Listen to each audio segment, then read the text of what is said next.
Laptop खरीदते वक्त एक गलत डिसीजन आपके हजारों रुपए वेस्ट कर सकता है। 2026 में लैपटॉप खरीदना पहले से भी ज्यादा कंफ्यूजिंग हो गया है। अगर आप ऑनलाइन जाके best laptop under 50,000 rupees search करोगे ना तो आपको हजारों ऑप्शंस मिल जाएंगे और सबका डाटा ऑलमोस्ट सेम होता है। Best seller, AI laptop, fast performance और लेटेस्ट प्रोसेसर्स। और ऑनेस्टली इसी वजह से मैक्सिमम लोग गलत लैपटॉप परचेस कर लेते हैं। लेकिन प्रॉब्लम क्या है, लैपटॉप सिर्फ प्रोसेसर से फास्ट नहीं होता। रैम किस टाइप की है, एसएसडी अपग्रेड होगी या नहीं, डिस्प्ले कितनी अच्छी है, कूलिंग कैसी है, बैटरी एक्चुअली कितनी चलती है और सबसे इंपॉर्टेंट सवाल 2 साल बाद भी ये लैपटॉप फास्ट चलेगा या नहीं, ये सब चीजें ज्यादा मैटर करती है। मेरे हिसाब से 2026 के अकॉर्डिंग 50,000 का अगर आप लैपटॉप ले रहे हो ना तो ये मिनिमम चीजें उसमें रहनी ही चाहिए। सबसे पहला है प्रोसेसर।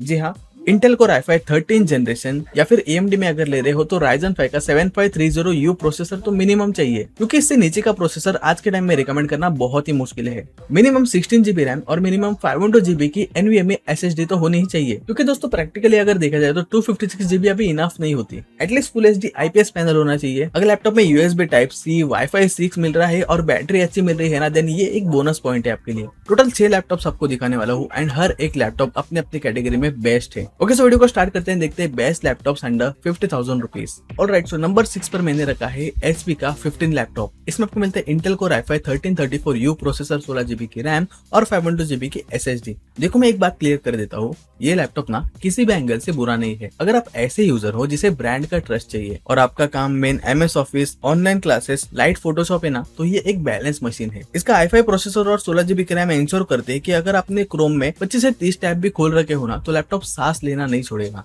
लेकिन अगर आपको रोज बहुत ज्यादा टाइपिंग करनी होती है ना तो HP की कीबोर्ड क्वालिटी हमेशा से कंफर्टेबल रही है। तो क्वेश्चन आता है कि मैंने इसे नंबर 6 पर क्यों रखा है, क्योंकि 50,000 रुपीज में बहुत से ऐसे ऑप्शन है जो बेटर वैल्यू और बेटर परफॉर्मेंस देते हैं। लेकिन अगर आपको एक सेफ एंड ट्रस्टेड ऑप्शन चाहिए अपने कॉलेज या फिर ऑफिस के लिए, then you can go for it. लेकिन अगर आपको प्योर परफॉर्मेंस चाहिए तो लिस्ट में अभी असली खिलाड़ी आना बाकी है। ओके, सो 5वें नंबर पे आता है Acer Aspire 3 लैपटॉप। सोचो आपको एक ऐसी मशीन चाहिए जो चुपचाप काम करे बिना किसी प्रॉब्लम के। ये लैपटॉप भी एक्चुअली उन्हीं लोगों के लिए है जो रिलायबल परफॉर्मेंस चाहते हैं लेकिन अननेसेसरी फ्लैशी चीजों पे पैसा वेस्ट नहीं करना चाहते। स्पेक्स की अगर बात करें तो इसमें भी Intel core i5 1334U processor मिलता है, लेकिन जब आप इसके प्रोसेसर को इसके 512GB NVMe SSD के साथ पेयर करते हो तो रियल वर्ल्ड एक्सपीरियंस फास्ट हो जाता है। पावर बटन दबाने से लेकर विंडोज बूट होने तक और भारी सॉफ्टवेयर ओपन होने तक सब कुछ स्मूथ लगता है। और 16GB रैम होने का फायदा ये है कि जब आप ऑल टैप करके एप्लीकेशन स्विच करते हो ना तो उस वक्त आपको लैग फील नहीं होगा। इस लैपटॉप की सबसे खास बात यह है कि ये लैपटॉप यूज करते वक्त आपको ऐसा फील ही नहीं होगा कि आप एक बजट लैपटॉप यूज कर रहे हो, क्योंकि इसकी बिल्ड क्वालिटी ना बहुत ही डिसेंट है। ओके, सो सेल में अगर आपको Acer Aspire 3 अच्छी प्राइसिंग में मिल रहा है ना, then definitely go for it. लेकिन अब जो लैपटॉप्स आने वाले हैं ना उससे एक्चुअली में गेम चेंज होने वाला है। ओके, सो चौथे नंबर पे मैंने रखा है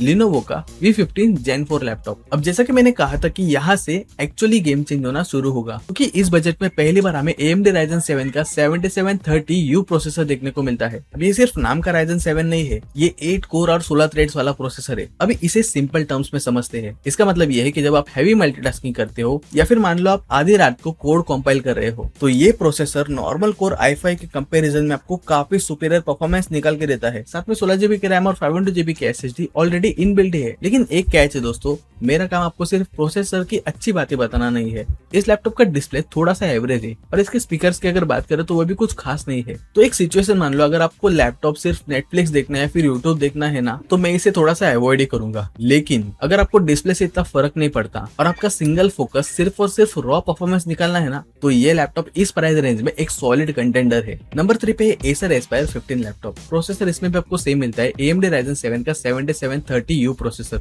16GB की रैम है, 512GB की SSD है। पर्सनली बताओ, अगर कोई दोस्त मुझसे पूछे कि भाई 50,000 का बजट है मेरा एंड मुझे एक बैलेंस लैपटॉप चाहिए, देन Acer Aspire 15 मेरी पहली रिकमेंडेशन रहेगा। एंड इसका रीजन बड़ा सिंपल है, ब्रांड ने यहाँ सिर्फ प्रोसेसर लगा के छोड़ नहीं दिया, उन्होंने ओवरऑल पैकेज पे ध्यान दिया है। Ryzen 7 ना एक प्रूवन प्रोसेसर है। अगर आपको प्रीमियर प्रो पे 1080p तक की वीडियो एडिटिंग करनी है ना तो ये लैपटॉप बिना हीट इशू के आराम से चल जाएगा, क्योंकि इसके थर्मल्स एक्चुअली में काफी वेल कंट्रोल्ड है एंड कीबोर्ड का टैक्टाइल फील भी काफी अच्छा है जो आपको लॉन्ग टाइपिंग सेशंस में काफी हेल्प करेगा। अब देखो, अगर आप सोच रहे हो कि इसमें आप 4K तक की एडिटिंग कर पाओगे एंड हैवी आफ्टर इफेक्ट्स चला लोगे तो ऑब्वियसली वहाँ पर डेडिकेटेड ग्राफिक्स कार्ड की जरूरत लगेगी। और 50,000 में डेडिकेटेड ग्राफिक्स कार्ड की एक्सपेक्टेशन रखना थोड़ा इम्प्रैक्टिकल लगता है। अगर आपको डेली ड्राइवर के लिए एक अच्छा लैपटॉप चाहिए ना, देन ये एक टॉप टियर चॉइस है। लेकिन नंबर 2 पे जो लैपटॉप है ना, उसकी अलग ही फैन फॉलोइंग है। एंड नंबर 2 पे है एसुस का VivoBook 15 लैपटॉप। अक्सर लोग मुझे डीएम करते हैं, भाई मुझे एक ऐसा लैपटॉप बता दो जो ऑफिस का काम निकाल के दे, कॉलेज ले जाने के लिए प्रीमियम लगे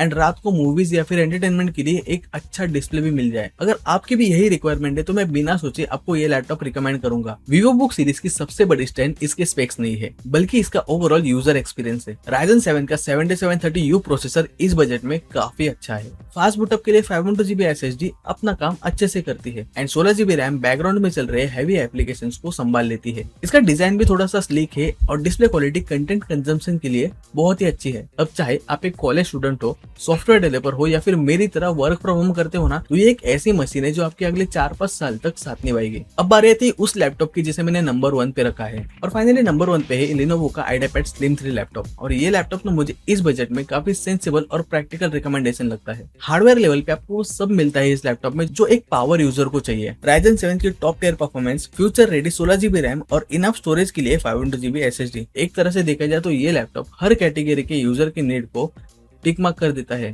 अब आप सोचोगे कि भाई इसमें एक भी कॉम्प्रोमाइज नहीं है, तो इसका जवाब है कि बिल्कुल है। देखो, एक चीज हमें एक्सेप्ट करनी चाहिए कि 50,000 के बजट में परफेक्ट लैपटॉप जैसी कोई चीजें एग्जिस्ट नहीं करती। कहीं डिस्प्ले एवरेज होती है तो कहीं बैटरी। लेकिन इस लैपटॉप में जो कॉम्प्रोमाइजेस है वो आपको डेली लाइफ में परेशान तो नहीं करेंगे एंड इसकी जो स्ट्रेंथ है वो इसकी प्राइस को पूरी तरह से जस्टिफाई भी करती है। दोस्तों, ये थी वो लिस्ट जो आपको बजट लैपटॉप ट्रैप से बचा सकती है। अब आप मुझे कमेंट करके बताओ कि इस लिस्ट में से आपका फेवरेट लैपटॉप कौन सा है, या फिर ऐसी कौन सी मशीन है जो आपको लगता है कि इस लिस्ट में होनी चाहिए थी। वीडियो अगर अच्छा लगा हो तो लाइक कर देना, चैनल पर नए हो तो सब्सक्राइब भी जरूर कर देना। तो मिलते हैं अगले वीडियो में, तब तक के लिए साइन आउट।